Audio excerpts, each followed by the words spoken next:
Salut les amis, je ne sais pas pour vous, mais moi personnellement, j'ai vraiment envie d'avoir le mental de Jésus-Christ qui était capable de tout parce qu'il savait compter sur qui? Sur sa source. Et Jésus avait compris le concept du royaume des cieux. Il faut que nous comprenions et percevons les choses comme des vrais citoyens du royaume de Dieu. Penser comme Dieu et avoir le style du royaume céleste. Parce que nous sommes dans ce monde, mais nous ne sommes pas de ce monde. Alors, s'ils ne sont pas de ce monde, d'où est-ce que nous venons? Petit historique.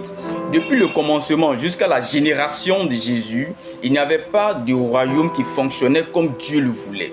Tous les royaumes qui existaient partaient dans d'autres territoires et employaient la manière forte.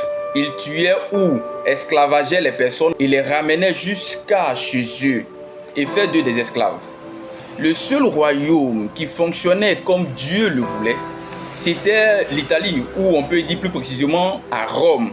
Le roi envoyait des gouverneurs dans des territoires pour gouverner ces zones-là, sans les déporter jusqu'à Rome. Depuis Rome, le roi coordonne ces territoires à travers ses gouverneurs qui se devaient d'enseigner la langue du roi au peuple et faire de sorte que ce peuple-là vive selon le style de vie du roi. Et que si en Italie ou à Rome, les gens boivent le café le matin, ces peuples-là font pareil. Si à Rome, les gens portent les pantalons sautés, ces peuples-là font pareil.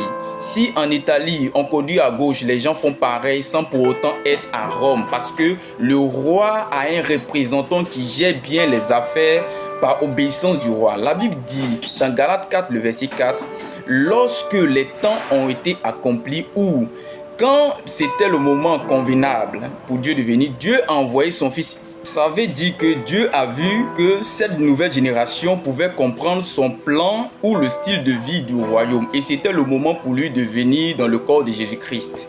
C'est ce que l'officier romain a compris de Jésus, bien sûr, parce qu'il s'est approché de Jésus. Ce monsieur comprenait comment les choses fonctionnaient dans un royaume. C'était un Romain. En Italie, il n'y a pas de président, il n'y a pas de démocratie. On parle de roi là-bas. Le roi est le propriétaire, n'est-ce pas, de tout. Ce qu'il dit, c'est ce que les gens font. Comme le Seigneur, l'Éternel des armées également, est propriétaire de tout l'univers. L'officier romain dit à Jésus, « Mon serviteur est malade. » Il ne demande même pas à Jésus de venir chez lui. C'est Jésus lui-même qui se propose, « Ok, allons chez toi que je guéris ton serviteur. » L'officier romain a refusé, dit, « Non, je ne suis pas digne. Mais je sais une chose, c'est que d'ici là, tu peux donner des ordres et mon serviteur sera guéri. » En plus, il explique pourquoi il dit ça. Il dit, « Parce que moi-même, il a des serviteurs en dessus de lui et des esclaves à qui il dit, à l'un fais ceci, il le fait, va ici et il va. » Donc, il savait que Jésus était dans le même dynamisme que lui, dans le même style de gouvernance que lui, que Jésus fonctionnait en termes de royaume et d'autorité. Nous le chantons tout le temps à l'église, mais nous ne comprenons pas ce cantique-là. Son royaume est sur son épaule, son nom est le Dieu Tout-Puissant. On dit son royaume est sur son épaule. Les hommes autour de Jésus s'attendaient à un roi politicien qui venait de David, non pas perçu sur cette haute dimension de gloire et de règne que Dieu a porté à l'humanité. C'est écrit que celui qui naîtra de la Vierge aura un règne sans fin. C'est bien écrit un règne et non une religion sans fin. Quand on parle de règne, ça veut dire royaume. Voilà pourquoi lorsque Pilate lui disait « Ne sais-tu pas que j'ai le pouvoir de te faire tuer ou de te libérer ?» Jésus a répliqué directement en disant « Tu n'as aucun pouvoir sur moi, à part celui que Dieu t'a accordé. » Parce que le royaume de Jésus n'était pas sur la terre.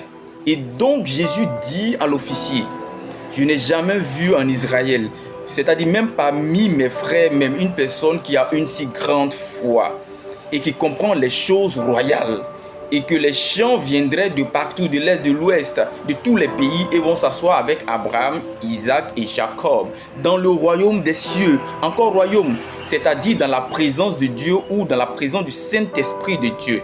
Il parlait de vous et moi. Jésus a tout fait depuis le début pour que nous vivions selon le concept du royaume céleste ou selon le style de vie du royaume. Il n'a fait que parler de ça tout ce temps qu'il est venu. Répentez-vous car le royaume des cieux est proche. Autrement dit, faites une mise à jour de vos pensées car vous devez avoir le mental des enfants dignes de leur Père qui savent prier avec foi en Jésus-Christ. Je vous assure, au même instant même, le serviteur de l'officier a été guéri. Parce que la même manière que le roi romain peut rester depuis Rome et gouverner, c'est de la même manière Jésus-Christ pouvait rester de sa position et puis ordonner à des saints anges de chasser les esprits mauvais, de tourmenter le serviteur du Monsieur. C'est comme ça que Dieu veut gouverner la terre depuis le ciel à travers vous et moi. Si nous acceptons Jésus et que nous comprenons le mandat, nous devons penser comme des fils du royaume en regardant les choses avec nos yeux spirituels et non selon nos yeux physiques. Oui, nous devons voir au-delà de la vie que nous sommes ici. Nous devons vivre selon le style de vie du royaume, mais non celui de la terre. Parce que vous et moi, nous sommes des ambassadeurs de Dieu sur terre. Un ambassadeur tient un pays complet sur ses deux pieds. C'est comme l'ambassadeur des États-Unis en Côte d'Ivoire. Lui seul, il tient tous les États-Unis sur ses deux pieds en Côte d'Ivoire. Le lieu où il vit, où l'ambassade est, c'est le territoire, n'est-ce pas, des États-Unis. C'est la même chose. Lorsque vous acceptez Jésus-Christ, que vous devenez un citoyen du royaume céleste, votre roi, c'est Dieu lui-même. Et vous êtes des demi-rois ou des princes parce que nous sommes héritiers de Dieu et co-héritiers de qui? De Christ. Donc, on a le mandat d'impacter la terre avec la culture de notre royaume parce que nous ne sommes pas de ce monde, mais nous vivons ici.